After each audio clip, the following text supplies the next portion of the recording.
ရိုက်ပြီနော်ဟုတ်ပြီဆိုတော့ဒါကျွန်တော်တို့ရောက်နေတဲ့နေရာကအခုကျွန်တော်အားလုံးမြင်တွေ့နေရတဲ့အတိုင်းပဲYouTube ညီကောင်မတွေကဲပေါက်ခံရတဲ့နေရာဒီချိကျန်းနေတဲ့ခြေတော်ကြော်ပါနော်ဘယ်သူနာမည်ဦးတင်ရွှေ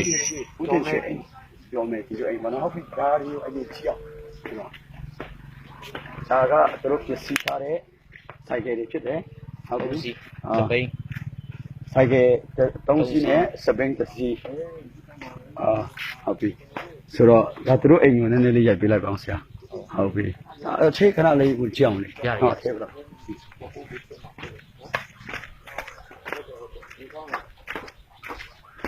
ုတ်ပြီဒါကသူတို့အိမ်ကိုကျွန်တော်ရောက်နေတာဖြစ်တယ်ဆိုတော့ဒီမှာဖြစ်စီသွားတဲ့အရာတွေဟုတ်ပြီကြောက်ခဲတွေဒီမှာပုံထားတယ်ဟုတ်ပြီတော့ဆရာအိမ်ထဲပဲခဏရိုက်ပေးပါဟုတ်ပြီဒါအိမ်ထဲဖြစ်တယ်ကသူတို့ခေါင်းလုံးဖြစ်စီသွားတာတွေဆင်းမောင်းနော်ရတယ်ဟုတ်ဒါဒီဖက်အချိကိုဒီလိုဖြစ်နေဟုတ်တယ်ဒီဘက်အိမ်ရောဒီဘက်အိမ်မှာဖြစ်စီသွားတာဟုတ်ပြီ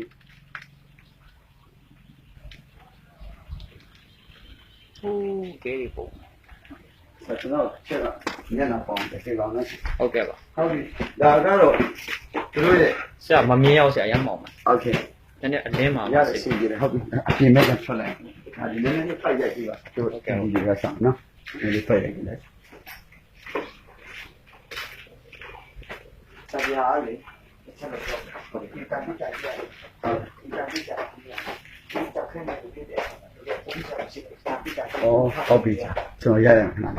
ဟုတ်ပြီဒီတန်တစ်တာကြီးဟာဟုတ်ပြီဒီဒါကအသာပွေကြီးကတော့မှတို့အနေရစားတာဟုတ်ပြီဒါသူတို့ကဲနေပေါက်တဲ့ချိန်မှာသူတို့ဒီတန်တစ်တာထဲမှာပုံးတာဖြစ်တယ်ဟုတ်တယ်တန်တစ်တာကိုသူကဟိုပါကောင်အကားရလို့ပြတော့မှတာနဲ့သူကဒီထဲမှာပုံးနေတာဟုတ်တယ်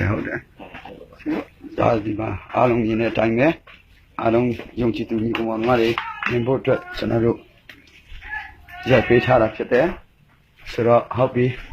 ဆရာစောဖြစ်တယ်ကျေးဇူးတင်ပါတယ်